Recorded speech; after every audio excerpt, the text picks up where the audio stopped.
Bismillahirrahmanirrahim. Assalamualaikum warahmatullahi wabarakatuh. Alhamdulillah wa syukurillah wassalatu wassalamu ala rasulillah wa ala alihi wa ashabihi wa mawalah. Bapak-bapak dan ibu-ibu jamaah Masjid Al-Murabbi rahimakumullah. Alhamdulillah pada siang hari ini Allah berkenan mempertemukan kita kembali. Ini di cuaca yang sebenarnya paling enak, kita berada di bawah selimut gitu ya. Cuaca seperti ini. Insyaallah pada pertemuan kita kali ini kita akan melanjutkan kajian tafsir kita di Quran Surat Al-Fatihah, yaitu pada ayat keempat, pada firman Allah Subhanahu wa taala, Maliki Yaumiddin. Jadi kalau bapak-bapak dan ibu-ibu perhatikan di Quran Surat Al-Fatihah itu paling tidak Allah mengingatkan pada kita minimal ada 5 alasan utama mengapa kita harus selalu bersyukur pada Allah Subhanahu wa taala. Pertama, ya karena memang Allah itu zatnya memang zat yang selayaknya harus kita syukuri. Karena dialah yang menciptakan dan menyediakan segala kebutuhan hidup kita. Jadi alhamdulillah, itu yang pertama. Yang kedua, kita bersyukur pada Allah karena Allah itu adalah Rabbul Alamin. Yang ketiga, kita bersyukur pada Allah karena Dia Ar-Rahman. Yang keempat, kita juga bersyukur pada Allah Subhanahu wa taala karena Allah itu Ar-Rahim. Yang keempat-empat ini sudah kita bahas pada pertemuan yang lalu ya. Nah, hari ini kita akan membahas yang kelima. Kenapa kita bersyukur pada Allah Subhanahu wa taala? Karena Allah itu adalah Malik Yaumiddin. Para ahli tafsir menyatakan bahwa yang kelima ini sebenarnya adalah sesuatu yang paling harus kita syukuri. Kenapa? Karena andai kata tidak ada hari pembalasan, tidak ada hari akhirat, tidak ada Malik Yaumiddin, betapa sangat luar biasa tidak adilnya kehidupan ini.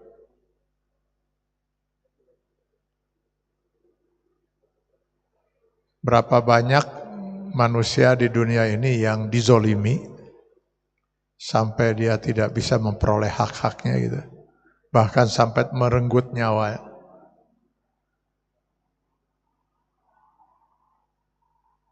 Sampai meninggal dunianya dia betul-betul terzolimi gitu. Di lain sisi berapa banyak orang-orang yang berbuat zolim di dunia ini. Dan kezolimannya nggak tanggung-tanggung gitu.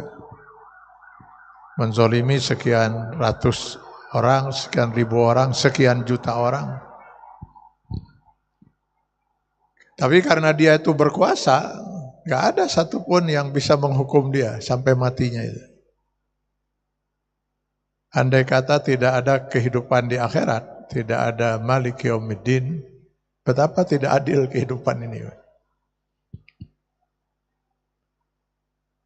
Seseorang pernah bertanya begini, andai kata Fir'aun itu misalnya hidup, lalu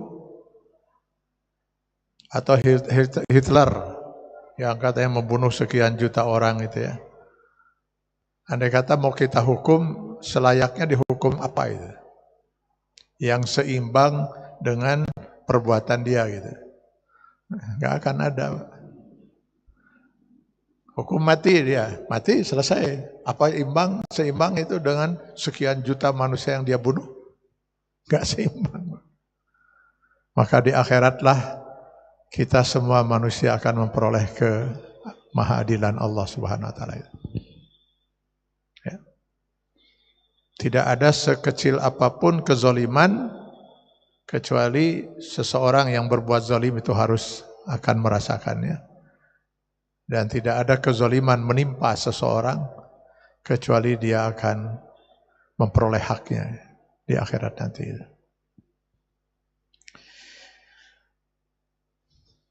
Jadi ini alasan yang kelima kenapa kita bersyukur pada Allah yang dinyatakan di Quran surat Al-Fatihah.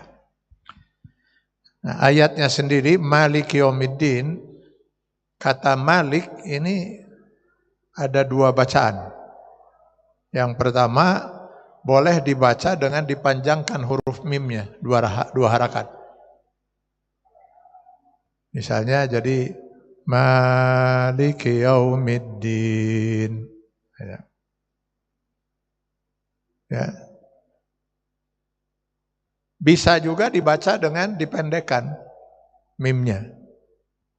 Jadi tanpa dua harakat. Jadi bacanya jadi Maliki Yaumiddin. Nah, itu. Sama dengan di Quran surat An-Nas. Malikin Nas. Bisa, benar itu. Atau Malikin Nas. Dipendekkan mimnya. Dua-dua bacaan itu benar. Jadi kalau ibu bapak misalnya sholat berjamaah, imamnya memanjangkan huruf mim, ada yang memendekkan, dua-duanya benar. Kalau pada manusia memang pengertiannya sedikit berbeda. Kalau dia Malik, dipanjangkan mimnya, Malik, itu jadinya isim fa'il. Ya. Isim fa'il itu apa ya? Subjek. Kalau nggak salah ini jemaah murabi semuanya menguasai bahasa Arab ya. Ya jadi ya sudah nggak usah dijelasin lah. Jadi artinya pemilik, penguasa, pemilik yang menguasai, yang memiliki. Tapi kalau dibaca mimnya pendek, Malik, nah itu raja. Raja itu ya pemilik, penguasa gitu. Karena jadi raja itu berkuasa. Makanya saya katakan tadi kalau di manusia agak berbeda pengertiannya. Sebab kalau pemilik, kita semua pemilik. Dalam arti amanah. Kita punya rumah, miliki rumah, kita punya suami, milik ibu kan suami itu. Benar kan Bu? Milik ibu ya. Milik amanah tapi ya kan. Kita punya anak, nah itu kita sebut anak kita gitu, milik kita gitu. Harta kita, jabatan kita, nah itu semua kita sebut milik kita. Dan kita berkuasa, punya kekuasaan terhadap milik kita gitu, yang nggak bisa dicampuri oleh orang lain. Nah, di rumah kita atur rumah kita sesuai dengan keinginan kita. Tetangga nggak boleh ngatur-ngatur gitu. Sama halnya dengan kita juga nggak boleh ngatur rumah tetangga gitu. Nggak boleh ngatur suami tetangga. Kalau mau atur suami sendiri aja gitu ya. Suami batur utang diatur karena itu bukan suami kita. Jadi istri kita itu boleh gitu, diatur, anak kita gitu. Ya. Tetapi kalau raja, dia menguasai miliknya dan menguasai milik orang lain. Dia punya hak untuk mengatur juga milik orang lain. Nah itu bedanya kalau dalam kehidupan manusia. Tapi kalau diterapkan kepada Allah, kenapa bacaan itu menjadi sama? Bagi Allah sama saja, dia pemilik dan penguasa. Karena dia memang pemilik sesungguhnya. Kalau kita hanya pemilik dalam arti amanah, yang diamanahi, bukan milik. Jadi kita sesungguhnya dalam hidup ini tidak pernah memiliki apa-apa. Kita hanya mendapat amanah dari Allah. Kita sebutlah ini harta saya. Padahal sesungguhnya itu harta milik Allah. Kita sebut ini istri saya. Istri saya milik siapa?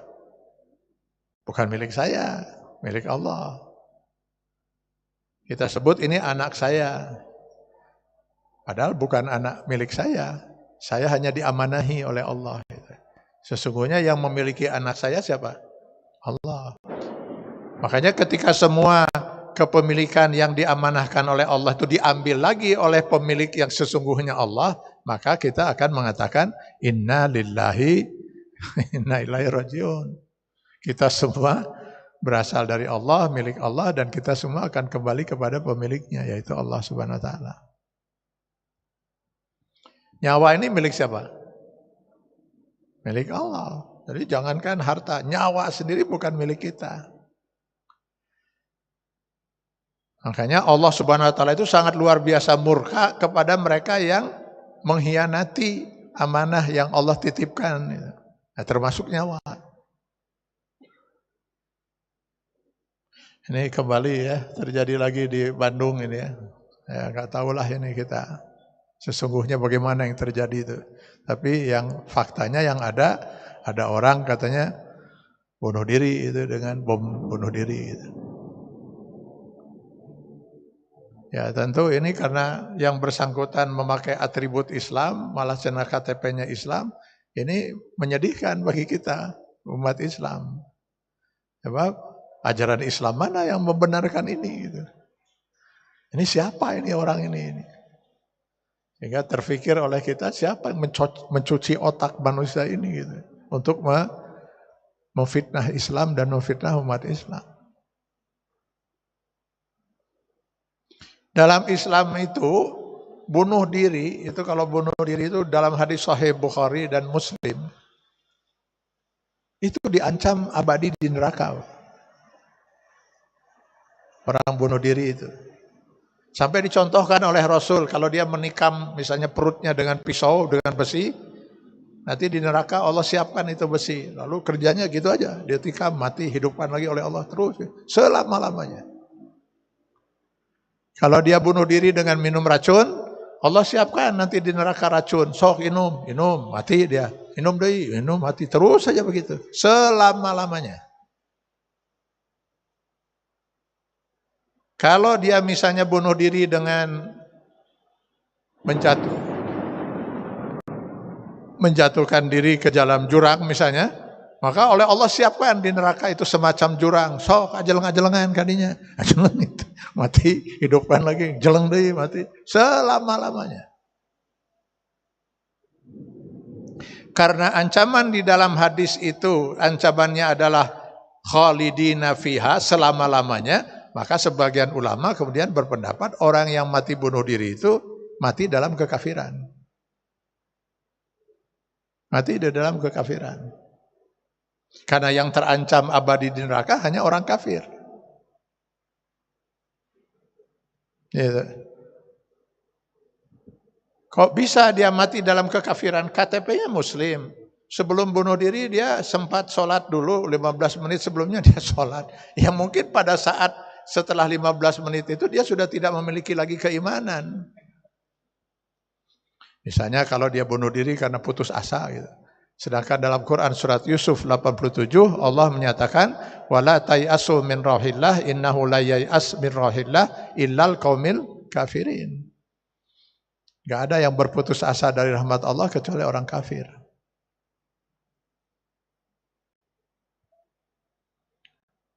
Enggak ada satupun ulama di dunia ini yang membenarkan bom bunuh diri itu. Kecuali ya untuk bom bunuh diri yang dilakukan di Palestina. Nah, itu ada ulama yang membenarkan itu. Gitu. Yusuf Al-Qaradawi almarhum. Hanya itu yang dibenarkan.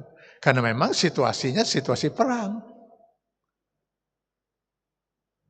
Ya mereka dihabisi saja oleh Israel. Gitu. Satu-satunya jalan cuma itu yang bisa mereka lakukan itu. Nah, itu yang dibenarkan oleh Syekh Yusuf Al-Qaradawi, ulama yang sangat berpengaruh di dunia ini. Jelas ada musuhnya, ada lawannya. Hari iya saha musuhnya. Orang ini sedang berperang dengan siapa gitu. Ini gak jelas itu ya. Maka ini jadi pertanyaan besar ini siapa sebenarnya mereka ini ya. Kalau di Amerika sudah terbuka kan itu ya, peristiwa 11 September itu ternyata yang difitnahkan bahwa itu adalah perbuatan Al-Qaeda, lalu perbuatan umat Islam, itu sudah terbukti semuanya Yahudi, nggak ada satupun orang Muslim yang terlibat. Gitu. Kalau di kita memang di lapangan terbukti memang manusianya itu Muslim gitu. Tapi siapa dalang yang mencuci otak mereka ini? Saya khawatir masih Yahudi juga. Ya, masih Yahudi juga yang ngerjain ini. Bunuh diri, apalagi ini sudah bunuh diri, bunuh orang lain lagi. Sekarang jangankan membunuh manusia. Di dalam hadis Sahih Bukhari juga dinyatakan itu. Dulu ada seorang wanita yang menzolimi seekor kucing sampai mati.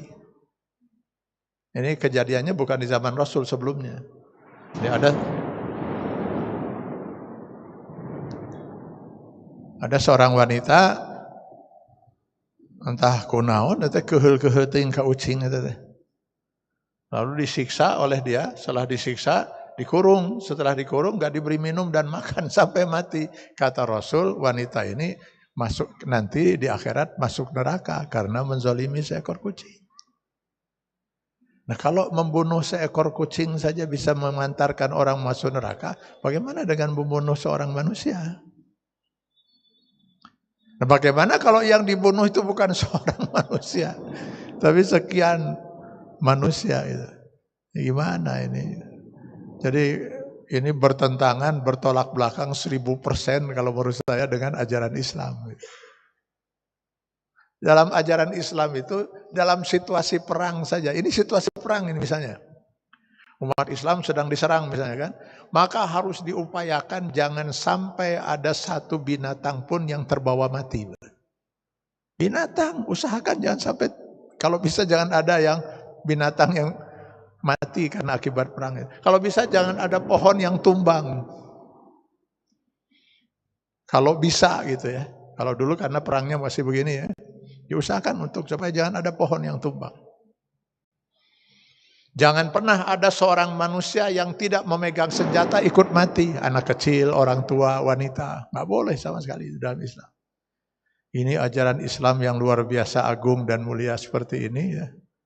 Sekarang sedang difitnah habis-habisan dengan fitnah-fitnah keji seperti ini juga ya. Ya, kita lanjut itu ya. Hanya kita ingin menekankan di sini bahwa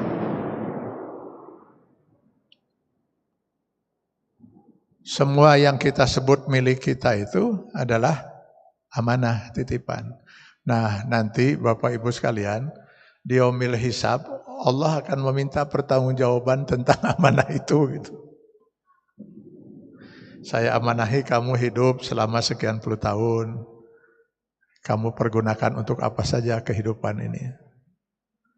Sudah saya ciptakan kamu mata untuk bisa melihat, dipakai ningali naon wae.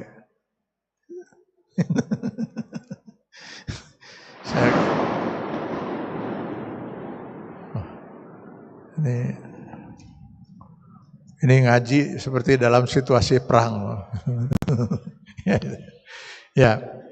Jadi itu akan diamanahi. Saya amanahi kamu misalnya seorang istri selama sekian tahun, apa yang sudah kamu perlakukan terhadap istrimu? Sudahkah kamu penuhi hak-hak dia? Sudah kamu laksanakan kewajiban-kewajiban kamu? Saya amanahi kamu sekian orang anak, kunaon jadi bara randel kawas gitu. Nah, gitu. Berat itu ya. Karena ini semua. Nah, pada saat nanti di akhirat Allah sebagai Malik Yaumiddin akan menghisap kita semua amanah yang Allah berikan. Maka semakin banyak amanah Allah berikan, semakin berat pertanggungjawaban kita di hadapan Allah Subhanahu wa taala.